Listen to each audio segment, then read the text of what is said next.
l'outrance davosienne, vous savez, le Forum économique mondial dirigé par ce Klaus Schwab, épaulé par von der Leyen. Vous savez, ça sonne bien, ça pose bien le décor, hein. Ça rappelle de douloureux souvenirs à beaucoup de gens qui ont souffert du nazisme.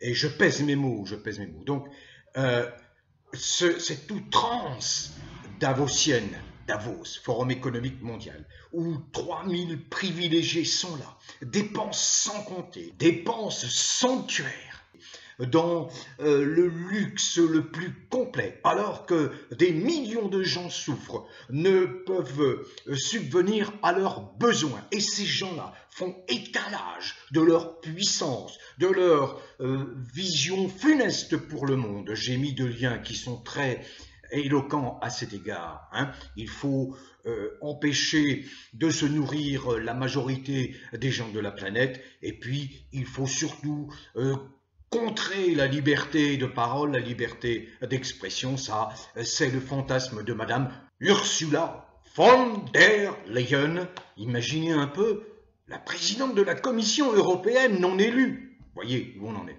Donc, Davos, l'outrance, l'injure faite au peuple de la planète m'a inspiré cette vidéo qui s'appuie également sur une publication que j'ai faite dans la partie un petit peu privée de ma chaîne, qui s'appuie sur ce qu'avait écrit Günther Anders, ce philosophe, en 1956, et ce qui est décrit est d'une vérité troublante aujourd'hui.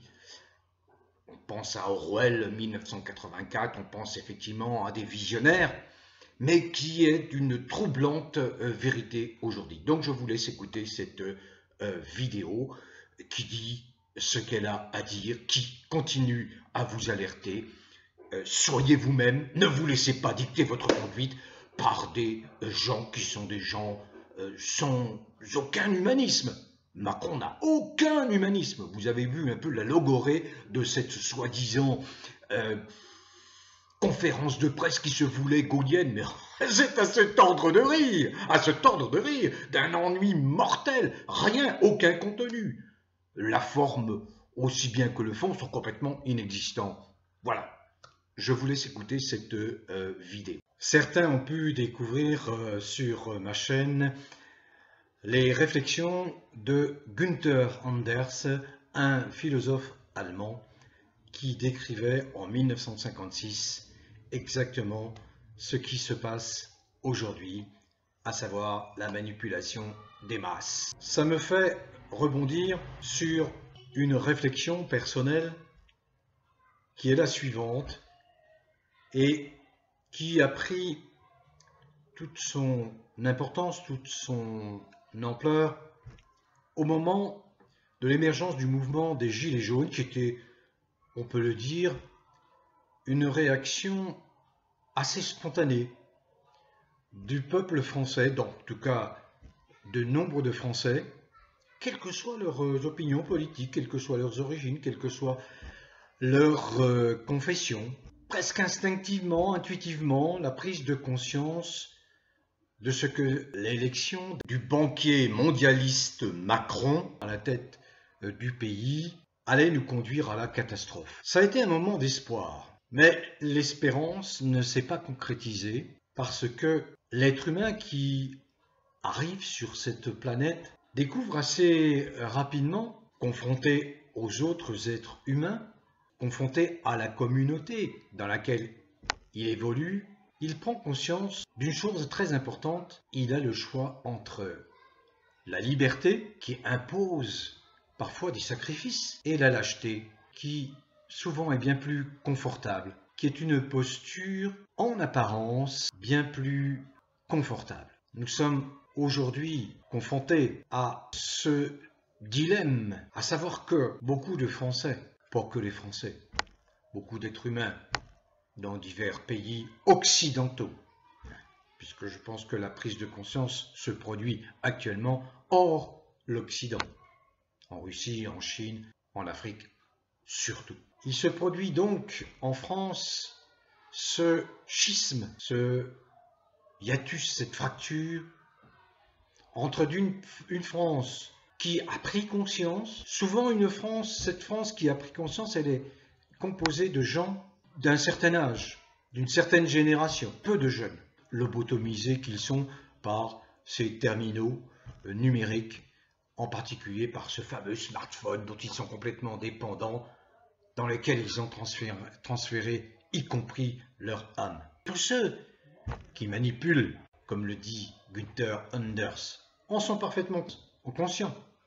Ils savent qu'ils peuvent faire ce qu'ils veulent d'esprits qui ont abandonné leur libre arbitre, qui ont perdu tout sens du discernement.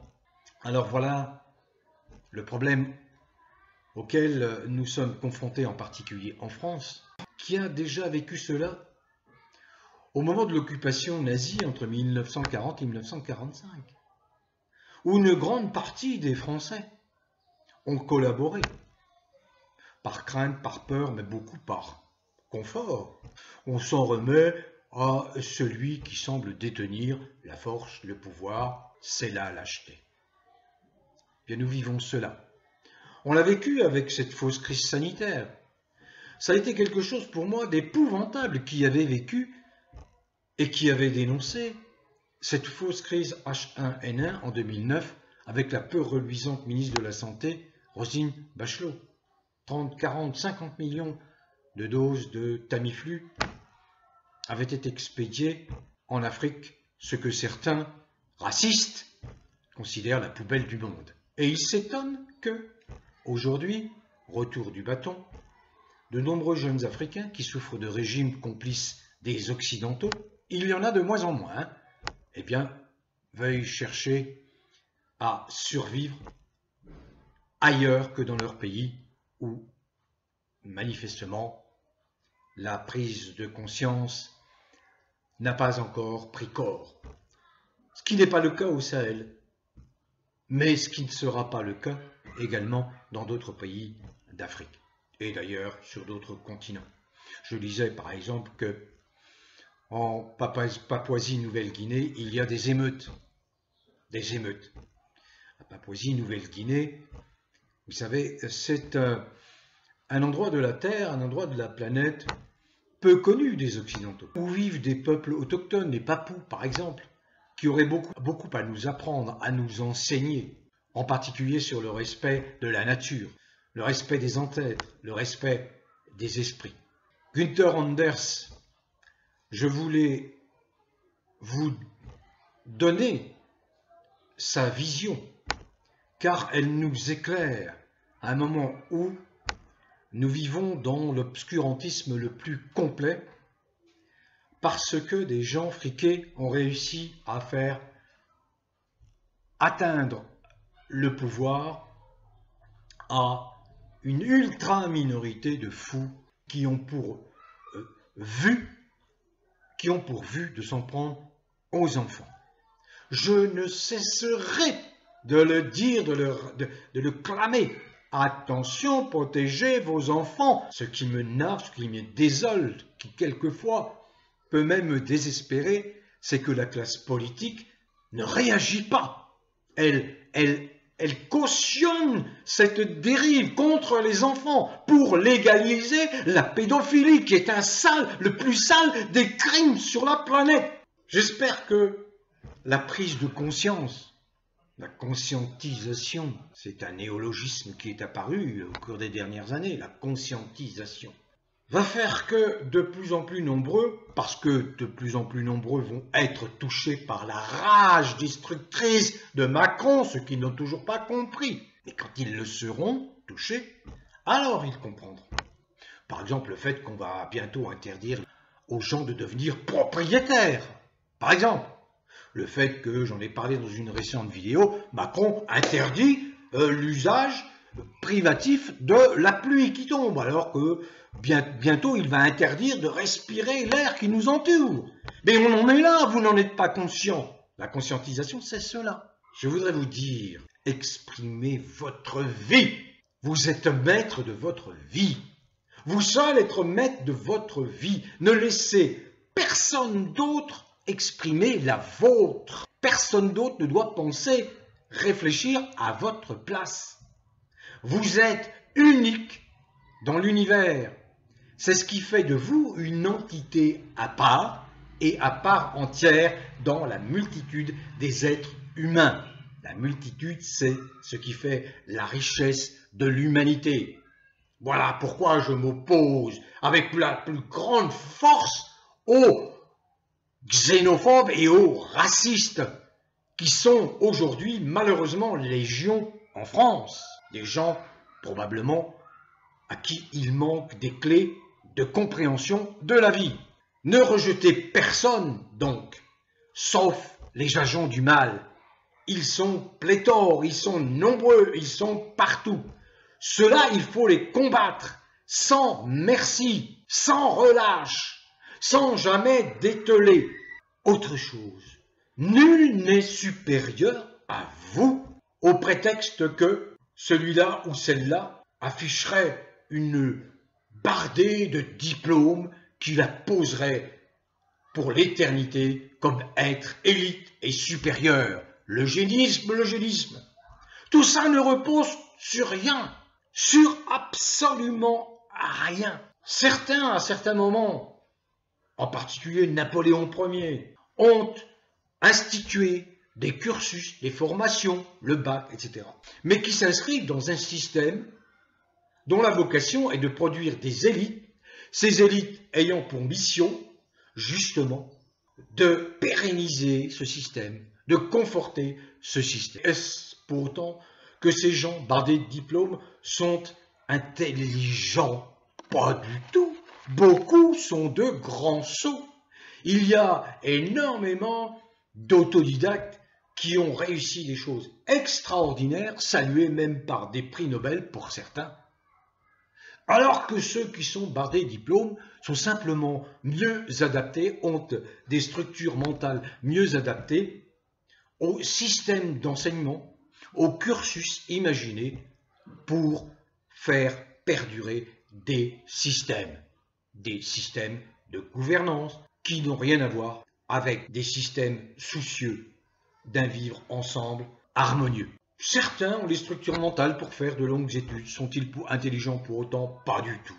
Vous, qui n'avez pas fait de longues études, possédez des dons comme tout être humain. Tout être humain possède des dons que vous n'exprimez peut-être pas parce qu'ils ne vous ont pas été révélés, parce que vous êtes resté sous la domination de ce système, de ces cursus qui fabriquent une élite abstraite en réalité.